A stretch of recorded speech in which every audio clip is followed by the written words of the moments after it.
Vene melkein lävisti ton naisen pää. Nobody reacts.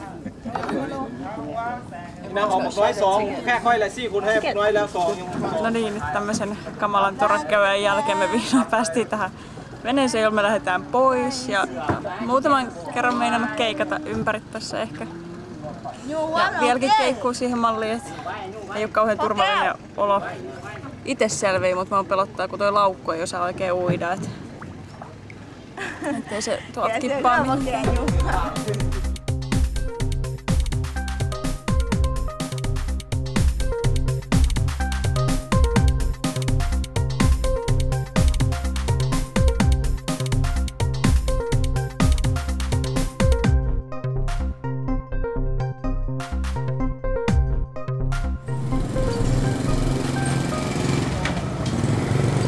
Käytiin shoppailemassa tuossa, mikäs kaupunki tää nyt olikaan, Paksen shopping mallilla.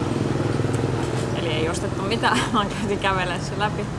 Sitten tultiin syömään tähän ravintolaan nuudelia ja kanakeittoa ja juomaan lisää mirindaa. Tuossa kävi muutama ihminen, joku kerjäläinen kävi tuossa istumassa pöydän vieressä ja sitten kävi semmonen outo ukkeli tuijottamassa ruokalistaa. Kävi vaan katsomaan mitä me tilataan. Sitä paljon muu kiinnostanut. Hyvää ruokaa, vähän kalliimpi paikka kuin Kambodža tai Laos. Ei kun Kambodžasta ei Vietnam. Mutta muutama dollaria tämäkin ruoka täällä maksaa. Ei hirveästi. Nyt kun vielä noin pannukakkujälkkärit tosta saa, niin sit voisikin ostaa lisää juotavaa ja painua hotelliin nukkumaan, missä ei ole torakoita. Ehkä no. En usko, että on. Ei se ainakaan semmonen niinku eilen. Oh. Jälkeen tulee kylmät väreet, kun ajattelee sitä yötä.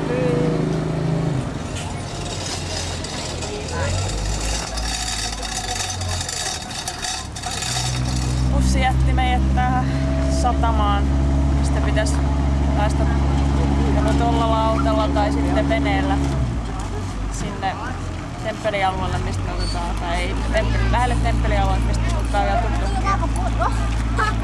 Pitäisi olla siellä. Vähän epäilyttää taas tää toiminta, kun ei ole mikään niin varmaa.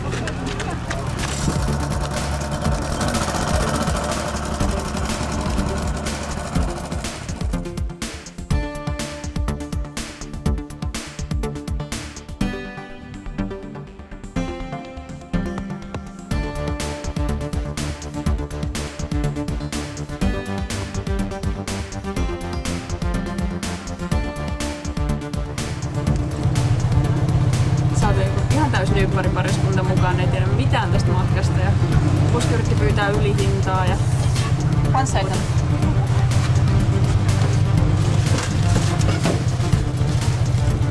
Katsotaan, minne päädytään.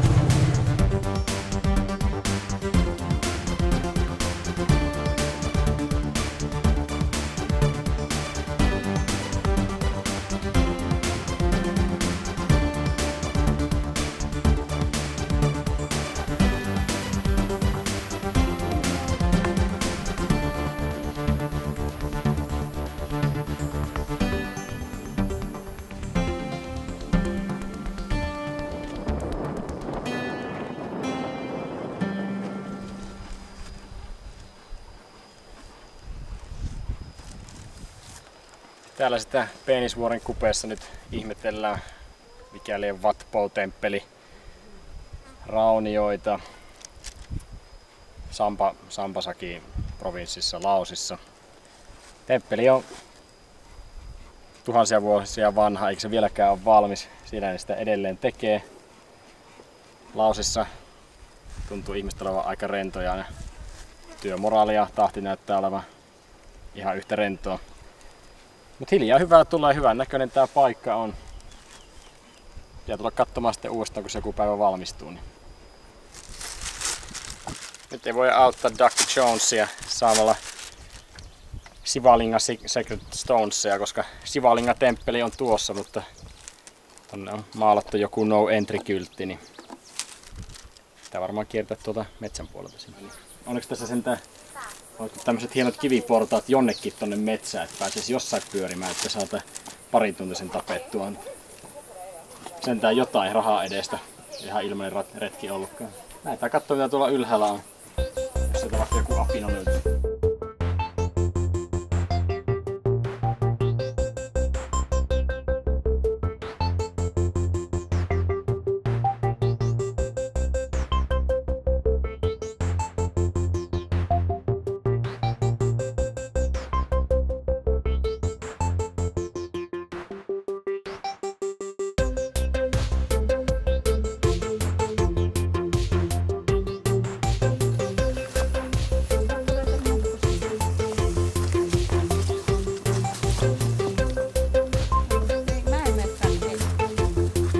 Laitan vielä lilkkani.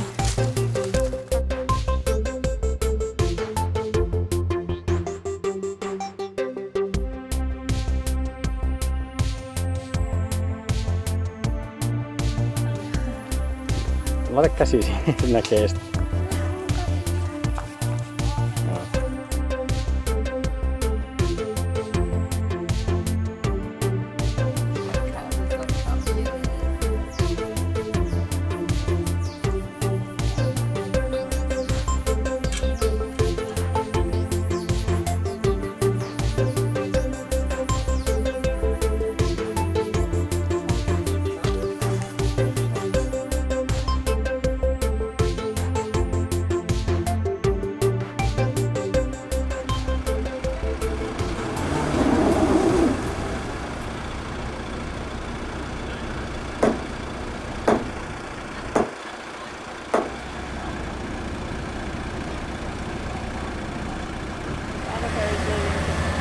There, the motorbike is over there. You left here, so.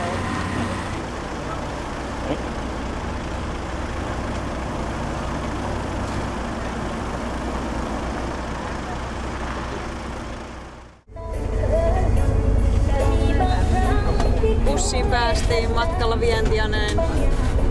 Musiikki soi jo, toivottavasti ei kauhean kovalla, ei ainakaan mitään kauheat musiikkia kuulu tällä hetkellä. Saatiin ruuat syliin. Mitähän täältä löytyy? Toivottavasti jotain muutakin kuin heinäsirkkoja. Possua ja riisiä. Luksusateria. No hyvä.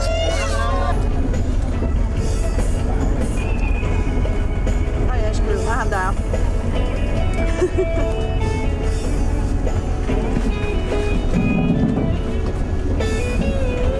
Maassa maan tavalla.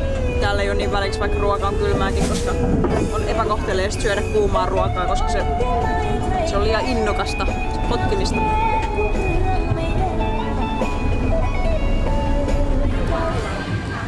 Vientianeen tultiin eilen aamulla. Tuntui, että tultiin 2 päivää sitten. Löydettiin jonkin puolen tunnin hotellikierroksen jälkeen hotelli, missä ei ollut ikkunoita. Ihan jees. Vaihdettiin tänään uuteen hotelliin. Vähän paremmat oltavat torakkäyvän jäljiltä. Vientianässä ei oikeastaan yhtään mitään tekemistä ja täällä oli ihan liian kallista. Matkat maksaa $200, $100, katsoo elefantteja ja muita. Joten me meni tämänkin päivän suunnitelmat pieleen. Ollaan nyt sitten tässä tää päivä levätty possi on vähän kipeänä, mutta ei se mitään, etsitään nyt ruokapaikka ja huomenna käydään kattoo ainakin yksi nähtävyys täältä, eli Buddha-puisto, missä on isoja buddha-patsaita ja sen jälkeen suunnistetaan Pohjois-Laosiin, Luang Prabangiin ja sieltä Thaimaaseen. Yritetään nyt nauttia vielä tästä Vientianesta. Tää on ilmapiiriltään ihan kiva paikka ja ihmiset on ystävällisiä edelleen, mutta pirun vielä vaan kun olisi enemmän rahaa, $100 tuhlattavana, niin kyllähän täältä tekemistä löytyisi. Pikkasen ärsyttää toi, että kaikki maksaa. Tää maa on vielä niin turismin alkuvaiheessa, että ei tää oikein ole kehittynyt vielä. Kaupungissa on vielä hyvä curfew, eli kaupat menee kiinni 4 maissa ja ravintolat pysyy sen jälkeen ainoastaan auki 10:30, eli Laosin pääkaupunki Vientiane kuollut toisin sanoen kello 11 mennessä. Kadulla on kyllä turvallista liikkua, mutta ei se nyt paljon auta, kun ei täällä ole mitään tekemistä. Ei syytä liikkua. Eilenkin oltiin vähän ennen 10. Vielä haettiin piirtelöt ja jatskit, niin oli vähän silleen, että ehtiikö enää, että koko paikka menee kiinni, sähköt kaupungista poikki. On tää vielä vähän tämmönen alkukantainen mesta. En ois ikinä uskonut Laosista, siis en ikinä, mutta pääs yllättää tääkin.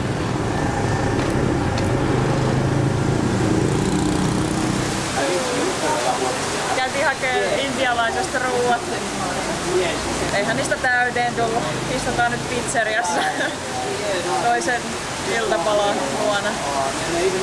Sama juttu otetaan takeawayna hotellihuoneeseen. Katsotaan samalla Paul Walkeria ja 8-Below-leffaa HBOlta. Alkoi vähän sataa vaan täällä ulkona. En tiedä miten noi pizzat vesittyy tossa matkalla himaan. Ei tästä nyt oo varmaan kuin 20 metriä tuohon meidän hotellille. Ei silleen paha.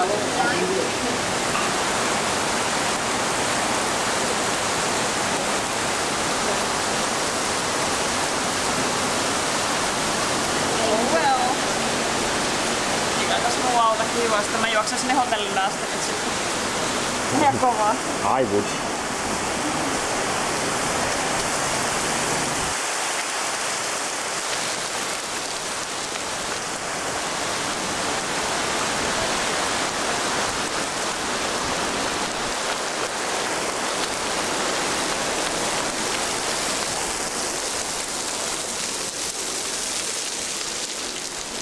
Ah, shit.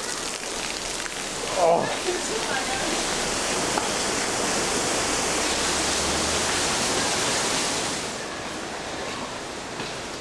Meinasin 2 kertaa kaatua ja sit kun tuli toi vesi putosi tossa, niin silleen kovalla puolella. Mä tein. Piti pitää kameraa vähän suojassa. Niin. Ihan uskomaton kuinka paljon tuossa ehti kastua.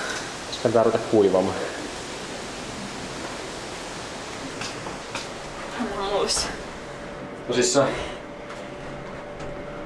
ei ollut varmaan 25 metriä väliä, mutta pikkasen tossa ihan hullu. pikkasen meinasi kastua. Vitsi, että kyllä meinasin kaatua. Alemmainen pizza mun? Ei kun Ei sano jo. Ei sano. Tossa.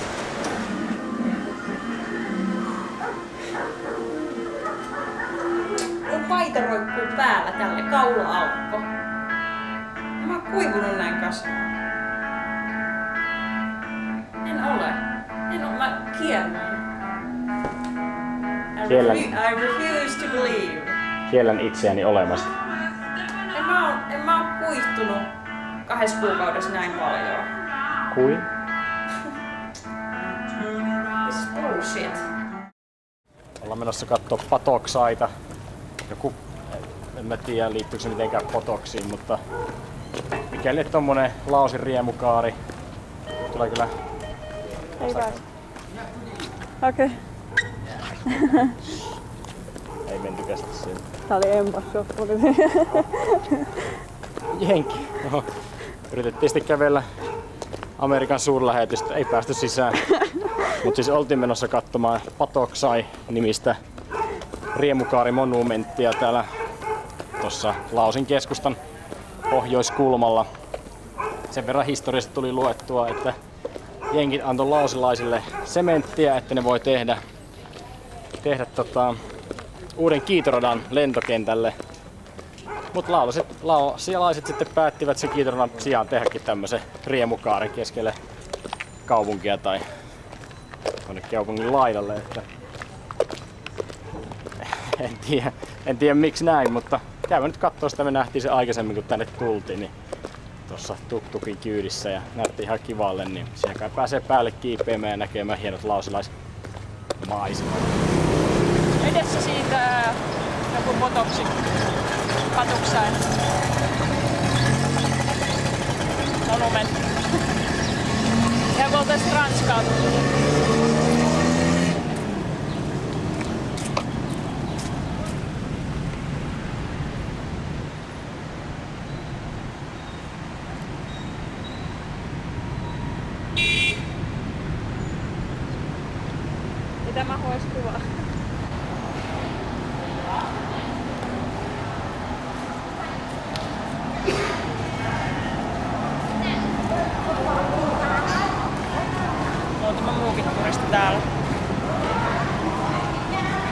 30 jenkkidollarisenttiä tonne vissiin maksaa sisään.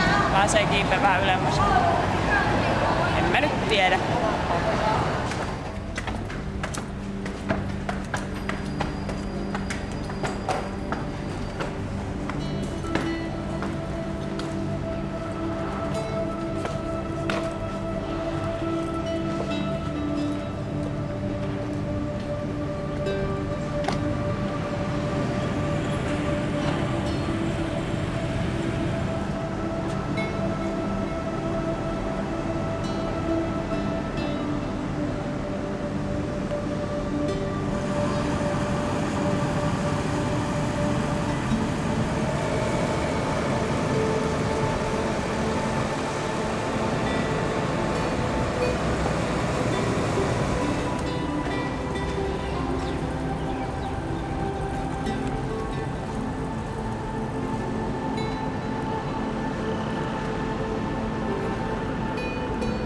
Tää kamera toimi perhana.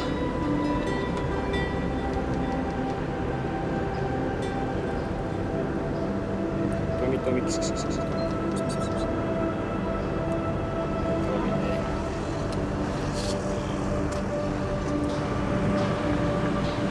Nyt kai sitä ollaan Vientiainen katolla sitten. Näkyvät on ihan jees, ei tää nyt aika lättäkattosta rakennustahan tää koko kaupunki on. Eikä nyt niinkään suuri. Ihan kiva epäsi.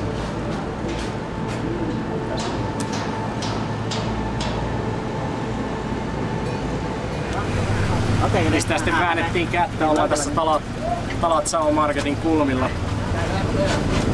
Väännettiin kättä tossa tuk-tuk-kuskien jonkun lobbaajan kanssa. Tarkoitus olisi päästä Buddha-parkkiin. Aika kovaa hintaa aluksi pyysivät 120 000 paikallista rahaa, eli 10 €. Saatiin sitten puristettua hintaa 80 000, eli noin 9 $, eli ei nyt ihan puoli, mutta melkein puolet hinnasta vielä pois, sinänsä ihan jees. 45 minuuttia pitäisi matka kestää. Tällä menolla varmaan kestää vielä pitempään, kun ajettiin ehkä noin 3 metriä tuosta pysäkiltä ja kuski pysähtyi tähän. No, hauskaa oli. Vielä ei ole maksettu mitään, että katsotaan mitä tässä käy, mutta Buddha-puisto on menossa kiinni 4:30 maissa, niin pitäisi kirjoittaisi nähdä ne patsat ennen kuin se menee kiinni. Nyt mennään jonnekin ainakin.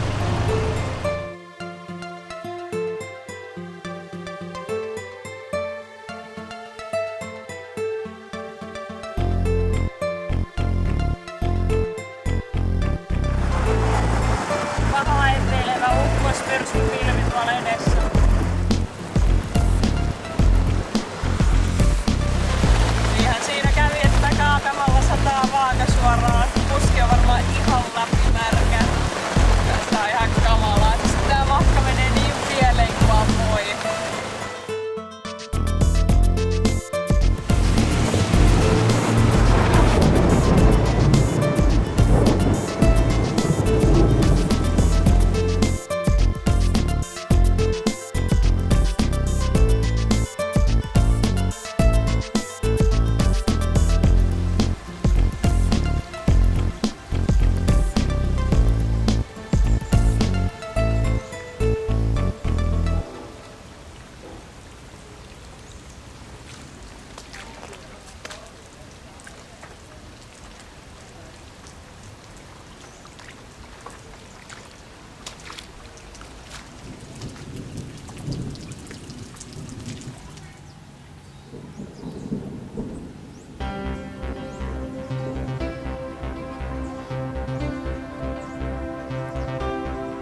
tiukkaa tekee mulle.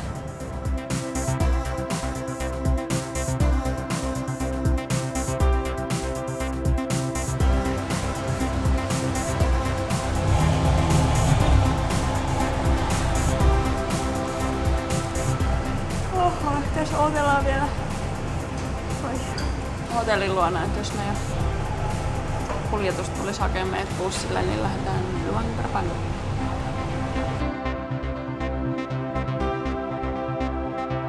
Voisi pikkuhiljaa selvenee, että miksi tää parin sankilsa matka vie bussilta 10 tuntia. Nämä tämmösiä kinttupolkuja, mitä ajetaan pitkin vuoristoa, niin ei ole ihmekään, jos pikkusen kestää. Tuossa yritettiin kai äsken taas Mekong joki semmosella 1800-luvun kivisillalla ja nyt sitten en mä tiedä, pysäytettiin bussi johonkin tämmöiseen keskelle metsää. Osa kävi tuolla puskassa kusella ja osa pössyttelee jotain ruohoa tuossa pihalla. En tiedä miten pitkä tää pysäys on, mutta pääasia, että karaoke soi ja tytöt telkkarissa hetkuttelee ja pikkutyttö tuossa takana ärsyttävästi roikkuu meidän penkeissä kiinni. Mut maisemat on aika nätiä, ei oo tämmöstä tullutkaan vielä vastaan, ihan kunnon viidakkovuoristoa ja sitten näkyykin vasta kaiken maailman vesiputouksia tuolla välillä.